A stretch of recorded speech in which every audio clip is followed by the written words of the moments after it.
ओम नमः सिद्धेभ्यः। ओम नमः सिद्धेभ्यः।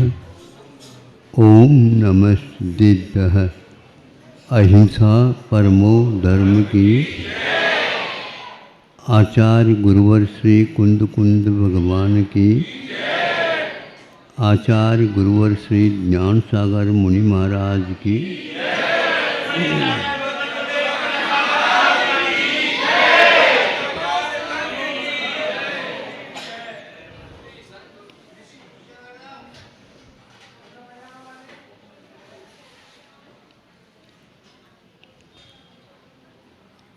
जंगल में सभी प्रकार के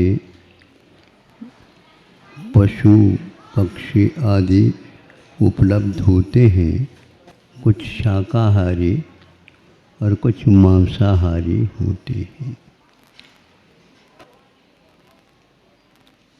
मांसाहारी जो होते हैं वे प्राय करके इसी तलाश में रहते हैं कि उन्हें योग्य राशन मिले। ऐसा ही जंगल का एक स्थान जहाँ से एक तरफ से दूसरी तरफ जंगल में जो बियावान है जाना था, थोड़ी सी जो चाल अपने बढ़ा करके उसी बीच में उसको देख करके दूसरे पशु ने, हिंस्र पशु, तो आज तो ये बहुत ही अच्छा हो गया, स्वयं ही वह हमारी ओर आ रहा है। और वह सिंह जो कि जानवर होते हुए भी तिर्यंचों का वन का वह राजा माना जाता।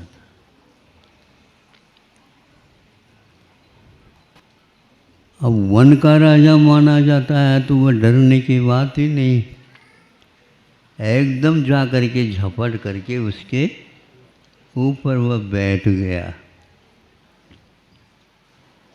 यह जब छलांग लेकर के आ ही रहा था उसी समय यह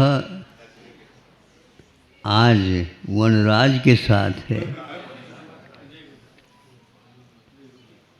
वन में रह करके भी वनराज को पछाड़ना सीखना हो तो सीख सकते हो।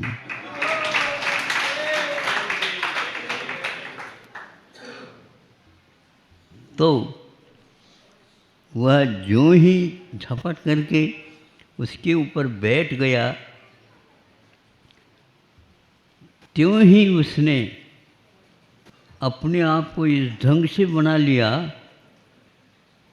कि सिंह उसको मैं किस तरफ से इसको लेऊं, खा लूं। देख रहा है, हम सोच रहे हैं कि वनराज परिक्रमा लगा रहा।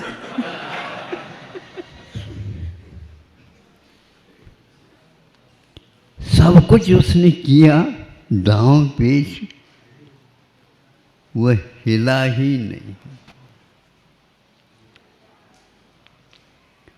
उस सिंह ने अपने साथी को भी संकेत दिया होगा कुछ आवाज़ के साथ, वह भी आ गया और उसने भी उसमें हिस्सा लेकर के एक के दो हो गए, किंतु हिला नहीं पा रहे हैं दोनों मिलकर के। हमारे भगवान जो कछुए के भी चिन्ह हैं, मुनि सुब्रत नाथ भगवान,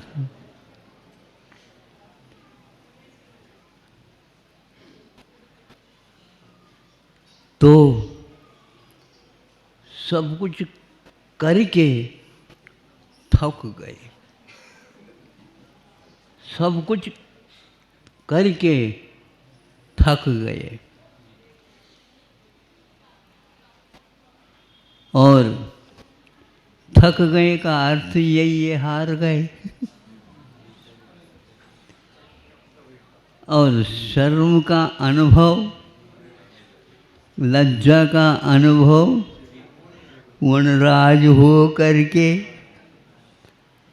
और उस कछुए के सामने अनुभव कर रहा है। ऐसे ऐसे व्यक्तित्वों को हमारे सामने ला करके रखा है और उनकी क्षमता का हम यदि उनकी क्षमता की तुलना करते हैं वनराज के साथ, वनराज उसमें बहुत बोना हो जाता है। बोना समझते हो? छोटा हो जाता है, बोना हो गया। लेकिन बोना व्यक्ति भी समय पर कुछ न कुछ बोना बो सकता है और ऐसा ही उस कछुए ने कर दिया। भीतर से देखता भी होगा ये क्या हो रहा है इन लोगों में, कुछ नहीं हुआ। अंत तो गत्वा वो दोनों सिंह वहाँ से छलांग लेकर के कोई देखने ले भाग गए। इसी प्रकार सीमा मैंने शील संयम, जो व्यक्ति जीवन पर्यंत सुरक्षित रखता है और लोभ लालच में नहीं पड़ता है, अभिमान में चूर नहीं होता है। अभिमान को हमेशा हमेशा चूर करने वाले ही वीर कहलाते हैं, मतिवीर कहलाते हैं। उनको वह छू नहीं सकता। वन को संभालने की क्षमता रखते हुए भी कायिक शरीर के द्वारा कर लिया, किंतु उसके लिए कुछ और भी कमी रखी गई है, जो सामने वाले की रक्षा उसके माध्यम से होती है। कछुआ यदि बचेगा, दूसरा कोई आएगा तो नहीं बच पाएगा, लेकिन ऐसा वह अपने आप को सीमित रखा। दो दो सिंह आकर के उनको सब कुछ तकलीफ परेशानी कर दी, किंतु उनमें कुछ भी परिवर्तन नहीं हुआ। तब लगा कि नर भी सिंह हो सकता है। सुन रहे हो? हाँ हाँ, तो बोलो फिर।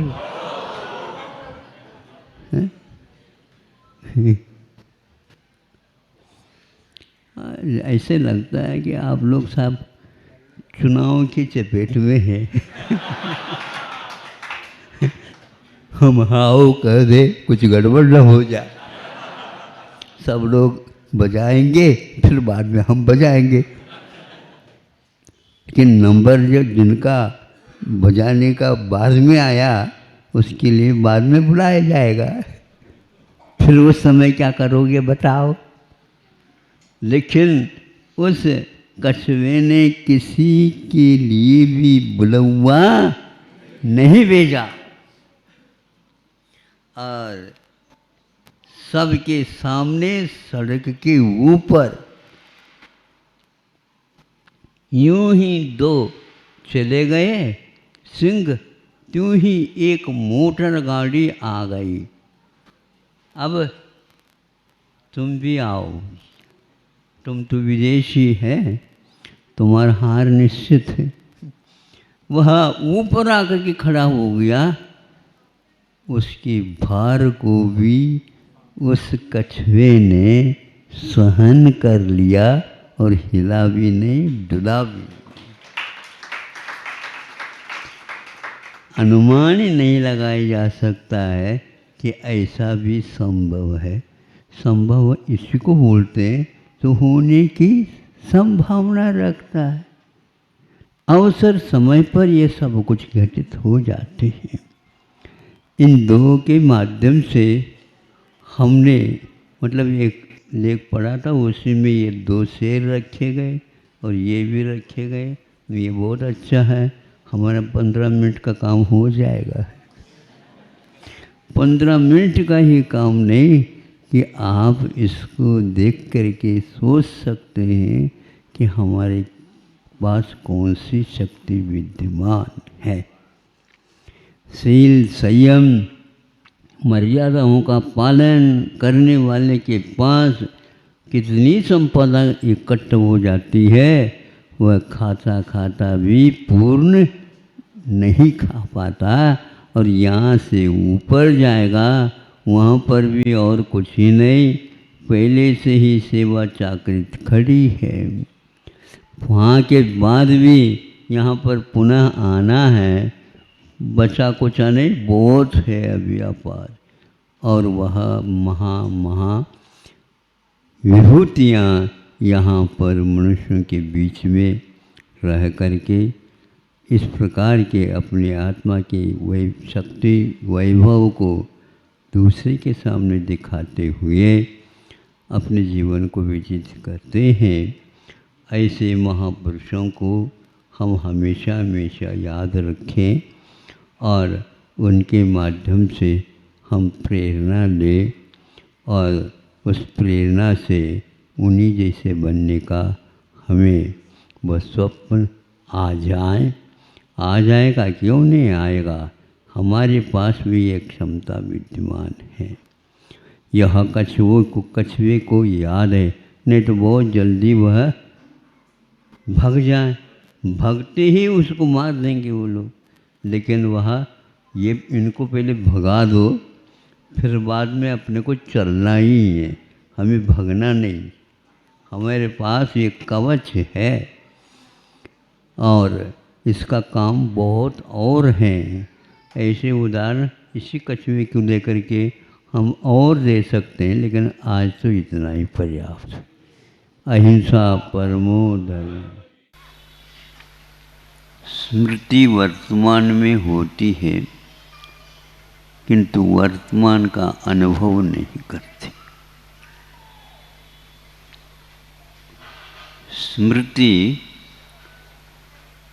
वर्तमान में भले ही होती है, किंतु वर्तमान की अनुभूति नहीं करते।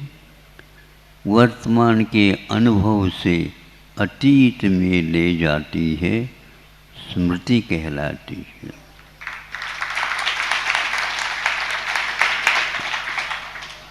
काल व्यतीत होता है,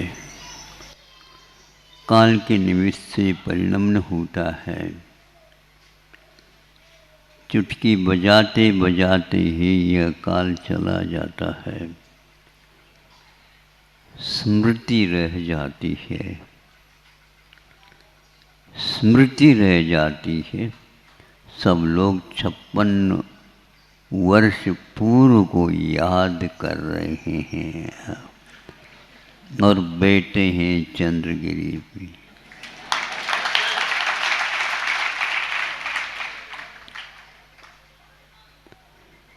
स्मृति करने के लिए तो कहा गया है। कुंद ने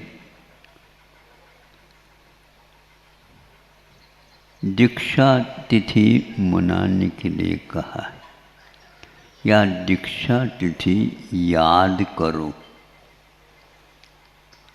बार बार सोचने से ऐसा लगता है उन्होंने बहुत गहरी बात कही। उसको याद करने से क्या होता? उसको याद करने से क्या होता है? उसको याद नहीं करना, दिन को याद नहीं करना, किंतु दीक्षा क्यों धारण की है, इसको याद कराने के लिए वह तिथि सामने आ जाए।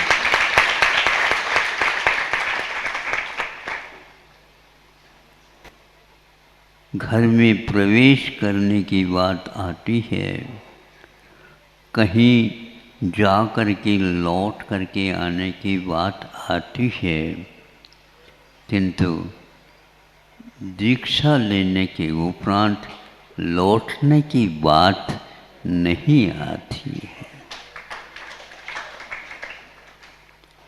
लौटना हो तो फिर निकलो ही नहीं। लौटने का अर्थ क्या होता है, अभी रहस्य पूर्ण ज्ञात नहीं हुआ।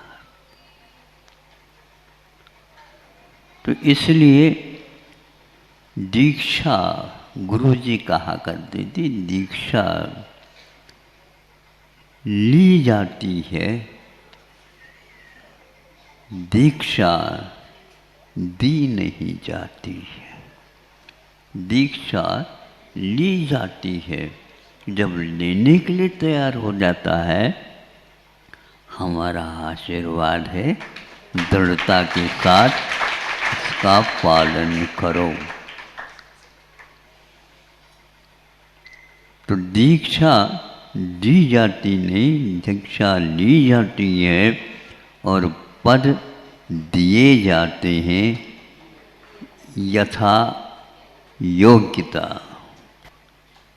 यह उनका कहना था कि दीक्षा लेने के उपरांत वह यथा योग्य उसका पालन करता जाए तो ही सार्थकता है, नहीं तो नहीं। इसलिए स्मृति तो रखो, किंतु वर्तमान का अनुभव करना भूलो नहीं। अनुभव हमेशा हमेशा वर्तमान में होता है, किंतु अतीत का कभी भी नहीं हो सकता। केवली भगवान भी अतीत का अनुभव नहीं कर सकते, अनागत का भी वह अनुभव नहीं हो सकता। जो वर्तमान में है प्रत्यक्ष, वही अनुभव में आता है, संवेदन में आता है। तो हमें दिख रहा है शरीर, संसार, सब कुछ दिख रहा है, देखने वाला नहीं दिख रहा है। देखने वाला जो होता है वह कर्ता होता है, वो हम हैं। हम दूसरे पदार्थ को देखते हैं तो स्मृति इधर उधर की आ जाती है, अनुभव छूट जाता है। इसलिए दीक्षा तिथि, दीक्षा दिन को याद करो का अर्थ दीक्षा ली क्यों थी, इसको याद करो अथवा याद हो जाए तो। नहीं तो एक घर में से दूसरे घर में आकर के बैठने के समान ही होगा। वो छोटा था, ये बड़ा हो गया। किंतु हमें याद रखना, इसलिए अब ये कब होता है तो इसके बारे में गुरु ने मुझे गुरु समय दिया। गुरु ने मुझे गुरु समय दिया लघु बनने के।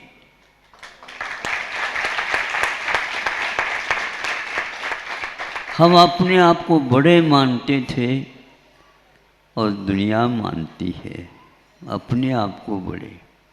जो बड़े हुए हैं उनकी खोज करके उनको जानना बहुत महत्वपूर्ण है, जो वेदी के ऊपर विराजमान।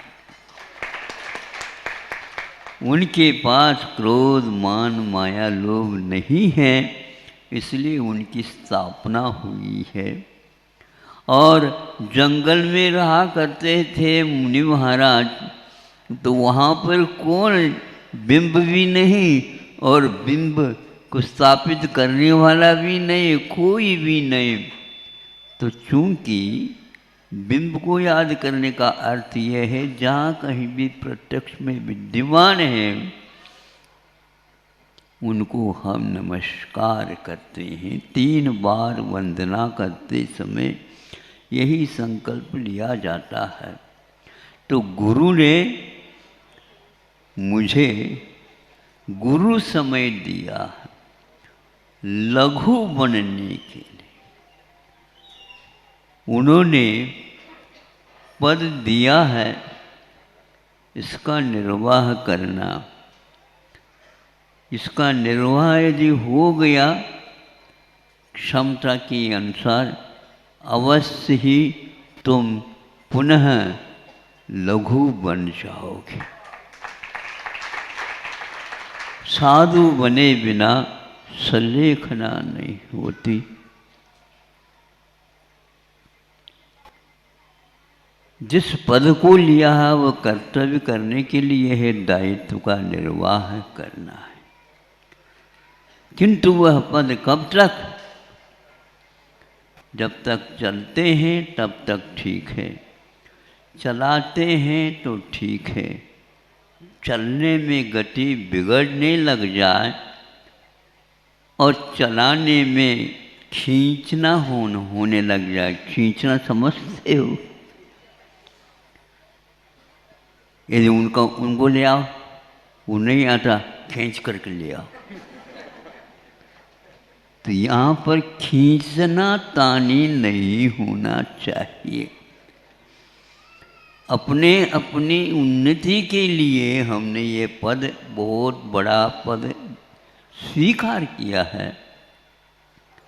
किंतु जब इसको यथावत और आगे भी चलाना है तो योग्य व्यक्ति को लेकर के उसके ऊपर यह दायित्व दिया जाता है। ये आगम है।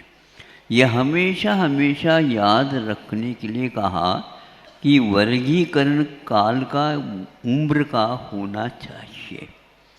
वर्गीकरण यदि नहीं होता है तो खींचा ताने हुए बिना नहीं रहती, और ऐसी स्थिति में न स्व का न पर का किसी का भी उसमें विकास नहीं होता। कुछ तो होता होगा, होता तो है, लेकिन यथावत हम उसको जैसे चाहिए वैसे उसका निर्वाह होना चाहिए।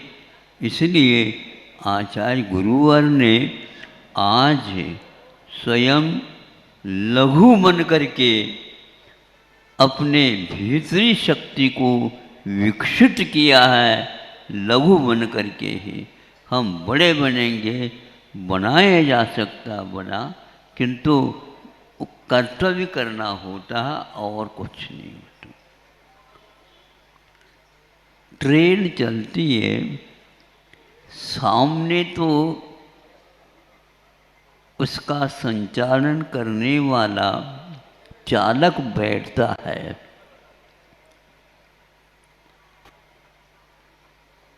ये इस छोर में है, और पीछे की छोर में एक हाथ में लाल झंडा और एक हाथ में हरा झंडा। हरी झंडी दिखी नहीं, गाड़ी चली, और हरी झंडे के स्थान पर लाल झंडी दिखी नहीं, ब्रेक लगा रहा। यह वो कौन? गार्ड तो गार्ड होता है, चालक उसके संकेत से चलाता रहता है। इसीलिए उनका कहना तो यही था, अब आप गार्ड बनने योग्य नहीं, अब अपने काम करते जाओ। अवकाश प्राप्त जो होता है, जिसको बोलते हैं लोकाकाशे अवगाह, लोकाकाश में अवगाह होता है। तो इस लोकाकाश में रह करके इसका उपयोग करो। लघु बनने यह भूलो नहीं। समय आपका हो रहा है, एकाग्रता के साथ सुन रहे हैं आप, सुना हुआ सुन रहे हैं, देखा हुआ दिखाने का प्रयास किया जा रहा है, किंतु दिख नहीं रहा है। प्रभु से प्रार्थना करता हूँ कि स्मृति को बार बार लाने वाला अब खिसक जाए, ताकि मैं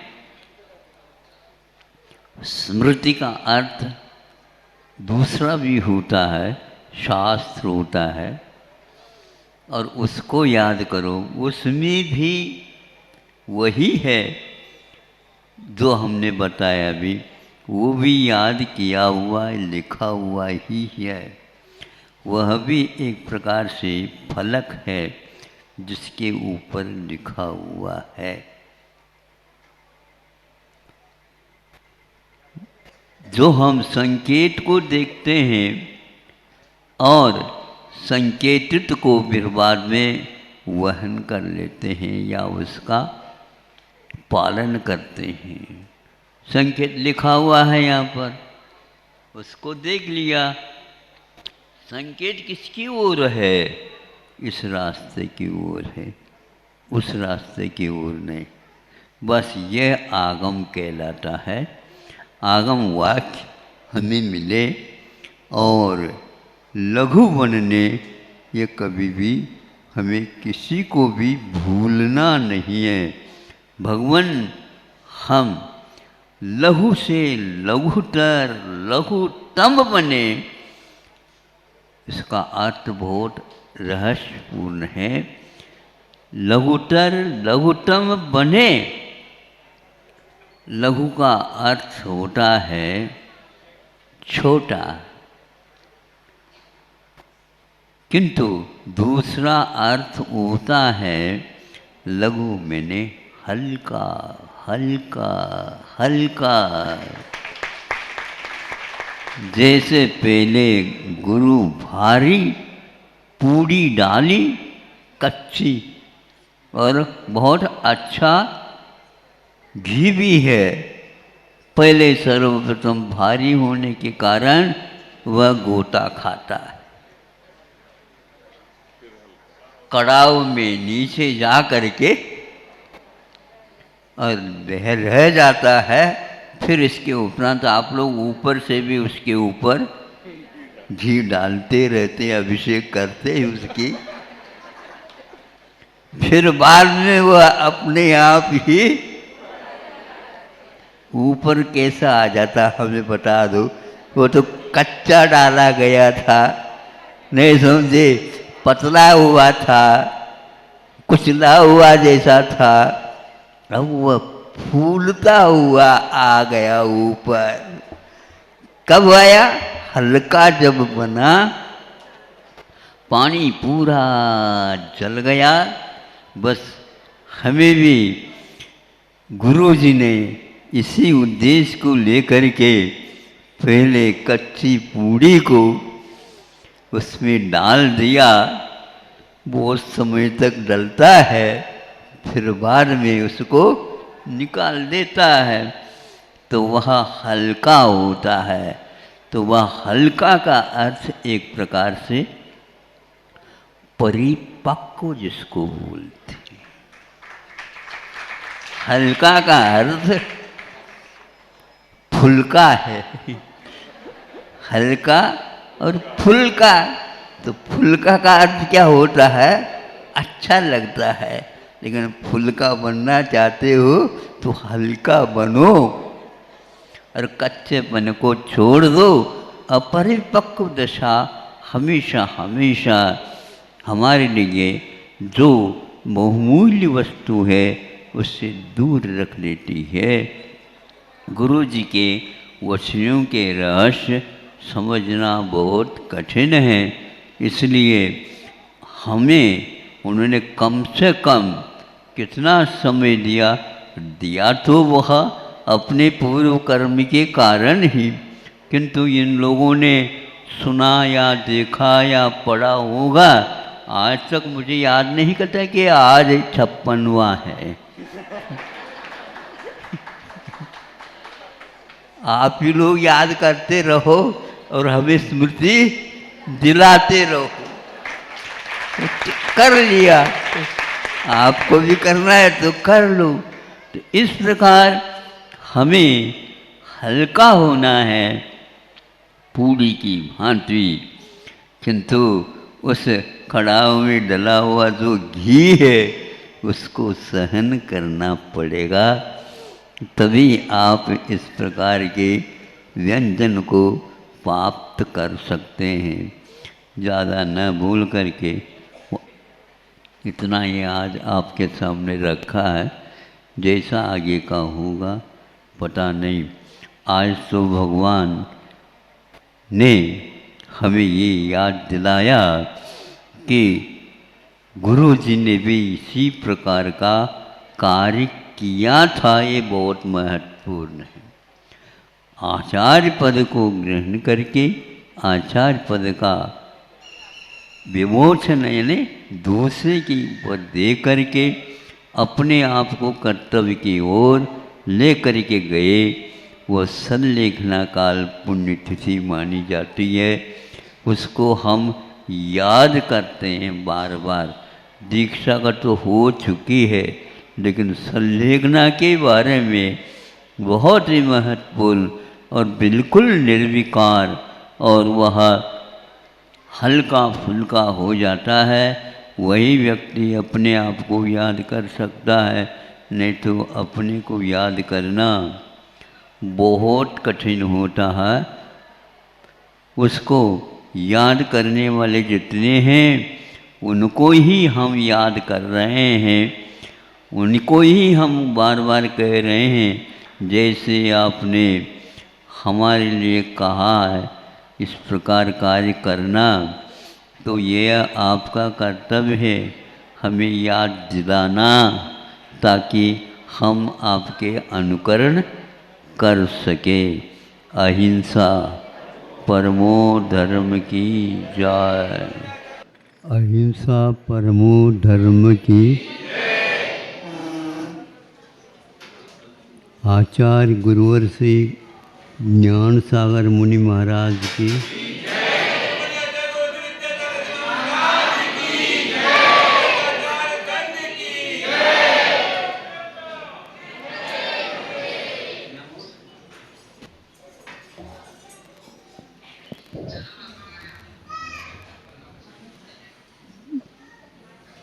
जहाँ तक मोक्ष मार्ग है,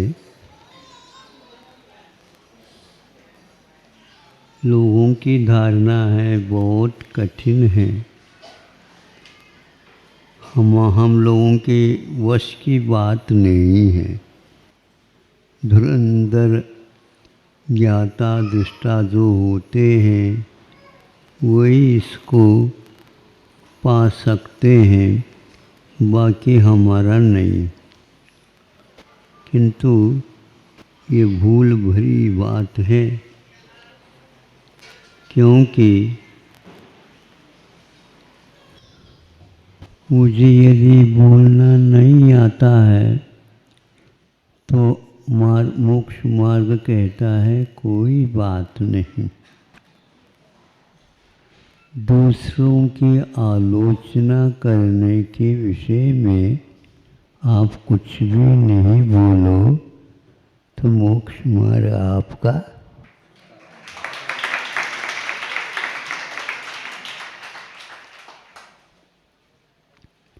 दूसरों की आलोचना सुनने की अपेक्षा से अपने पास कान नहीं भी हो चल जाएगा।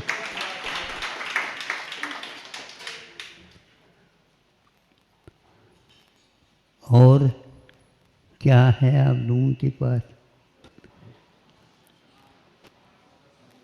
मन को सोचने के लिए।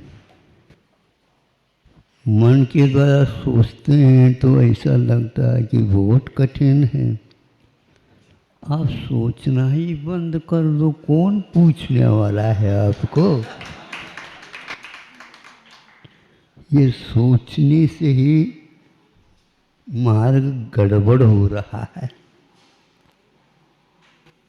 फिर भी हम सोचते ही रहते, कुछ भी तो नहीं आता और सोचते कैसे वो बताओ। यही है, दूसरे के बुराई के बारे में ही सोचते हैं। तो इस प्रकार यदि नहीं सोचेंगे तो आप प्रथम श्रेणी में मोक्ष मार्ग में आ जाएंगे।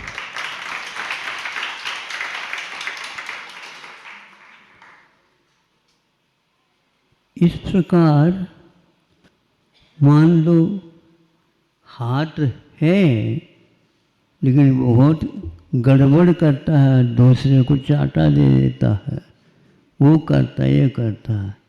ठीक है, ऐसा कर लेना, इस हाथ से काम ही नहीं देना और हाथ के ऊपर हाथ रख करके बैठ जाओ तो ये हाथ अपने आप तो उठेगा नहीं। यदि आप कुछ गलती करके आ गए हैं, हाथ पर हाथ बैठ करके बैठ जाओगे तो सामने वाला आएगा, एक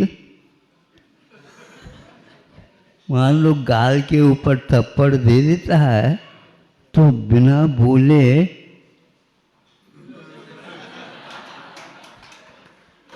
गांधी जी बन जाओ तो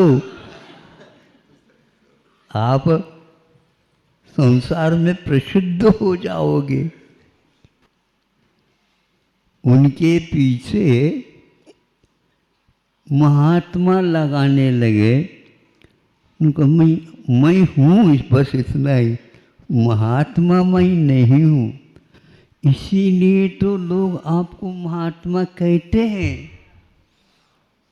आप अपने आप को महात्मा नहीं मानते हैं, इसीलिए आपको दुनिया महात्मा कहती है। इस प्रकार आप इन इंद्रियों के द्वारा और मन के द्वारा बुरी चीज़ों का विसर्जन करो, मोक्ष मार्ग आपको ढूंढता हुआ मिल जाएगा। अहिंसा परमो धर्म की।